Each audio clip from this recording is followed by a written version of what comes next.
Hello friend, आपने तो सुना ही होगा रावण के बारे में। आइए आज जानेंगे उसकी जीवन शैली के बारे में।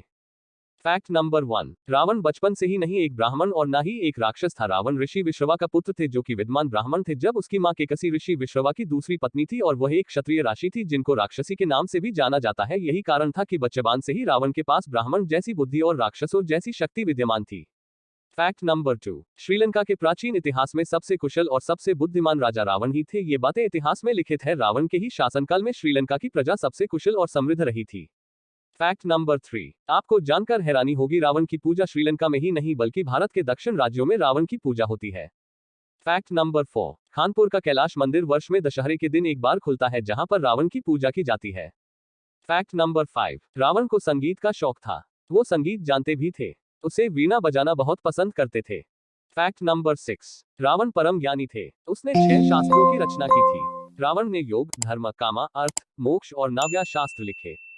Fact number 7। लंकेश्वर के अनुसार रावण शिव का परम भक्त, यम और सूर्य तक को अपना प्रताप झेलने के लिए विवश कर देने वाला प्रकांड विद्वान थे। Fact number 8। क्या आप जानते हैं कविता लिखने में भी रावण पारंगत थे। रावण सिर्फ एक योद्धा नहीं थे, उन्होंने बहुत सारी कविताएं और श्लोक की रचनाएं भी की थी। शिव तांडव भी इन्हीं रचना में से एक है।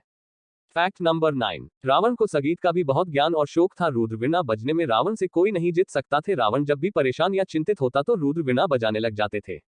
Fact number 10। राम नाम के आपको दुनिया में लाखों लोग मिलेंगे लेकिन रावण नाम का शायद ही कोई व्यक्ति होगा। रावण सिर्फ एक ही थे। Fact number 11। अक्सर सुना होगा कि रावण के 10 सिर थे, या आपने रामायण में भी देखा होगा कि रावण के 10 सिर है, इसीलिए उन्हें दशानन कहा जाता था। लेकिन वास्तव में रावण के 10 सिर नहीं थे, वह 10 सिर होने का भ्रम पैदा कर देते थे। Fact number 12। रावण को इतिहास का सबसे बड़ा बुद्धिमान ब्राह्मण माना जाता है। कहा जाता है रावण एक बार किसी भी चीज को पढ़ने के बाद हमेशा के लिए ही उसको याद रख लेते थे, फिर चाहे वह कितने ही कठिन श्लोक या प्राचीन पौराणिक ग्रंथ हो। Fact number 13। आप सब ने लाल किताब के बारे में तो जरूर सुना होगा। इस किताब की रचना भी रावण द्वारा ही की गई थी और लाल किताब को मूल रूप से अरुण संहिता के नाम से ही जाना जाता है। Fact number 14। क्या आप जानते हैं रावण संगीत कला में भी महारथी थे। इसका प्रमाण माता सरस्वती के हाथ में स्थित रुद्र वीणा है जिसका निर्माण रावण ने अपने सर, भुजा और धमनियों से ही किया है। रावण रुद्र वीणा बजाने में पारंगत थे। Fact number 15। रावण को रावण का नाम भगवान शिव ने ही दिया था और रावण नाम का अर्थ होता है तेज तेज दहाड़ना। Fact number 16। रावण सर्वशक्तिशाली भी थे जिसका प्रमाण इसी बात से लगता है कि रावण तीनों लोकों का स्वामी थे। उसने इंद्रलोक ही नहीं बल्कि भूलोक के कुछ हिस्सों में असुरों की ताकत से उन पर कब्जा करा था।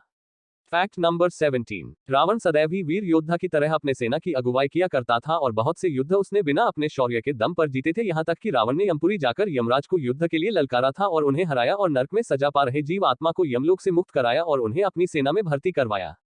Fact number 18। माना जाता है जब उसके पुत्र मेघनाथ का जन्म हुआ था तो उसने सभी ग्रह को 11वें स्थान पर रहने के लिए कहा था ताकि उसके पुत्र को अमरता मिल सके, लेकिन शनि महाराज 11वें स्थान की जगह 12वें स्थान पर जाकर विराजमान हुए। रावण इस घटना से इतना क्रोधित हुआ कि उसने शनि देव पर ही आक्रमण कर दिया। Fact number 19। और कहा जाता है कुछ अवधि के लिए रावण ने शनि महाराज को अपना बंदी बना लिया था। Fact number 20। रावण एक आदर्श भाई और आदर्श पति भी थे क्योंकि उसने अपनी बहन शूर्पणखा का अपमान का बदला लेने के लिए वह कदम उठाया जो आगे चलकर उसके विनाश का कारण बना, और वहीं दूसरी तरफ अपने पत्नी को बचाने के लिए वह उस यज्ञ से उठ गया जिसे वह भगवान श्री राम की पूरी सेना को तबाह कर सकता था। Fact number 21। इसके अलावा जब कुंभकर्ण को ब्रह्मा जी ने हमेशा के लिए नींद में रहने का वरदान दिया था तो रावण ने तपस्या करके उसकी अवधि को 6 महीने करवा दिया था, जिससे पता चलता है कि रावण अपने भाई बहनों और पत्नी की कितनी फिक्र करता थे।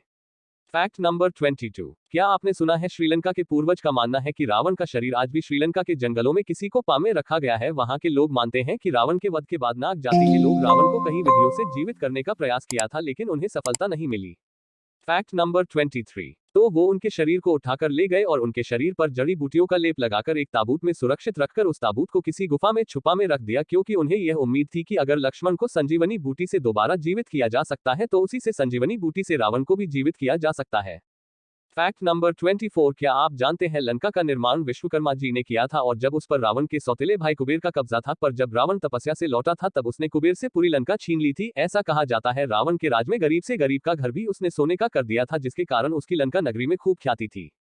Fact number 25। हमें हमेशा ही देखने और पढ़ने को मिलता है कि रावण ने सीता का हरण किया था, जबकि जैन ग्रंथों की रामायण के अनुसार रावण ही सीता के पिता थे, जो एक हिंदू धर्म के लोगों को बहुत अजीब बात लगती है। Fact number 26। क्या आप जानते हैं जैन ग्रंथों में और जैन धर्म में रावण की पूजा की जाती है। Fact number 27। रावण और कुंभकर्ण वास्तव में भगवान विष्णु के द्वारपाल जय और विजय थे जिनको एक ऋषि से मिले श्राप के कारण राक्षस कुल में जन्म लेना पड़ा था। फैक्ट नंबर 28 और अपन ही आराध्य से उनको लड़ना पड़ा था। राम रावण के बातचीत में एक बार राम जी ने रावण को महाब्राह्मण कहकर पुकारा था क्योंकि रावण 64 कलाओं में निपुण थे। फैक्ट नंबर 29 जिसके कारण उसे असुरों में सबसे बुद्धिमान व्यक्ति बनाया थे।